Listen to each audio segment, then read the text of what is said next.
हमारी आत्मा परमात्मा का स्वरूप है, यानी कि आत्मा ही परमात्मा है, वही ईश्वर है। इसलिए हमारे जीवन में हमारा पूरा ध्यान हमारी आत्मा के ऊपर केंद्रित होना चाहिए और शरीर को गौण कर देना चाहिए और आत्म तत्व को ही प्रमुख मानना चाहिए। हम अपने शरीर को हम अपने से अलग करके देखें।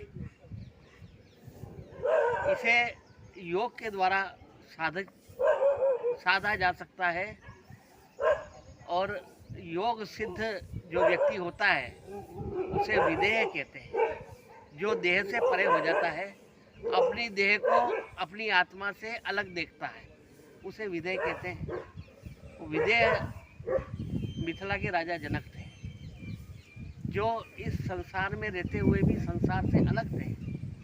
जैसे जल में रहता हुआ कमल भी जल से अलग रहता है, वैसे सभी राजसी ऐश्वर्यों में भोग विलास में रहते हुए भी जनक संत और विदेह थे। उनकी जब ख्याति सब तरफ फैली तो एक साधु जो हिमालय में तपस्या करता था वह मिथिला में आया और जनक के राज दरबार में उपस्थित हुआ। तो राजा जनक ने उस साधु का आदर सत्कार किया, उसे आसन पर बिठाया और कहा कि आपके आने का क्या उद्देश्य है। तो उन्होंने कहा मैंने कई वर्षों तक हिमालय में तपस्या की, अपना घर बार सब छोड़ दिया, फिर भी मैं आपके जैसा अलिप्त नहीं हो पाया, इन सांसारिक भोग विलासों से अलग नहीं हो पाया, मोह माया को छोड़ नहीं पाया। और आपने इस राजमहल में रहते हुए, इतने सुख सुविधा संपन्न रहते हुए भी आप बिल्कुल हमारे से भी ज़्यादा संत और अलिप्त हैं और इस मोह माया में लिप्त नहीं है, ऐसा कैसे है। तब राजा जनक ने उनको कहा कि ये अभी मेरे काम का समय है, आप गलत समय पे आए हैं, मैं अभी आपको आपके प्रश्न का उत्तर नहीं दे सकता हूँ, शाम को मैं इसका उत्तर दूंगा। तब तक आप ऐसा करो कि मेरे राजमहल को देखो, और इसको देखने के लिए मैं आपको एक दिया जला के देता हूँ, और ध्यान रहे कि ये दिया बुझना नहीं चाहिए, ये जलता रहना चाहिए। अगर ये दिया बुझ गया तो आप रास्ता भटक जाओगे और मेरे महल से बाहर नहीं निकल पाओगे। तो दिया जला करके साधु के हाथ में जनक जी ने पकड़ा दिया। साधु दिया लेकर के चला और पूरे महल के कोने कोने तक घुमा। उसको 4-5 घंटे हो गए घूमते घूमते, और शाम पड़ गई। फिर वो जनक जी के पास में आया। उन्होंने कहा कि महल, जनक जी ने पूछा जब साधु से क्या महल देख कर के आ गए। तो क्या हाँ मैं घूम करके तो आया हूँ, पर मुझे कुछ दिखाई नहीं दे रहा।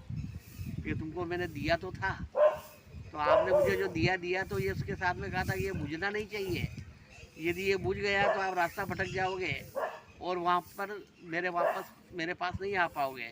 तो मेरा ध्यान महल की तरफ था ही नहीं, मैं तो खाली इस दिए की तरफ ही देखता रहा कि कहीं ये बुझ नहीं जाए। तब जनक ने कहा कि मेरे प्रश्न का उत्तर भी यही है कि आप जो आपका आत्मस्वरूप है, बस उसकी तरफ ध्यान रखो, शरीर की तरफ ध्यान मत रखो। ये जितना भी सांसारिक ऐश्वर्य भोग विलास साधन संपन्न रहता है, ये शरीर है और आप आत्मा के स्वरूप में हो। जिस प्रकार से आपको अपने दिए की जुल्लों का ध्यान रहा कि ये बुझ नहीं जाए, नहीं तो मैं रास्ता भटक जाऊँगा, उसी तरह से मैं भी अपनी आत्मा का ध्यान रखता हूँ कि कहीं मैं भटक नहीं जाऊँ। इसलिए इसे पूरा इसके ऊपर अपना ध्यान केंद्रित रखता हूँ, जैसे आपने इस दिए के ऊपर ध्यान केंद्रित रखा था।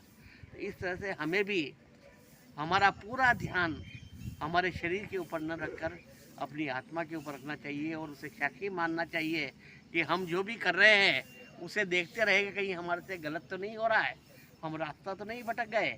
इसलिए हमें पूरा ध्यान केंद्रित करने के लिए आत्मस्वरूप में रहना चाहिए, विदेह बनना चाहिए। अपनी आत्मा को अपने शरीर से परे होकर के ये योग के द्वारा सिद्ध किया जा सकता है और प्रयास के द्वारा सब संभव है।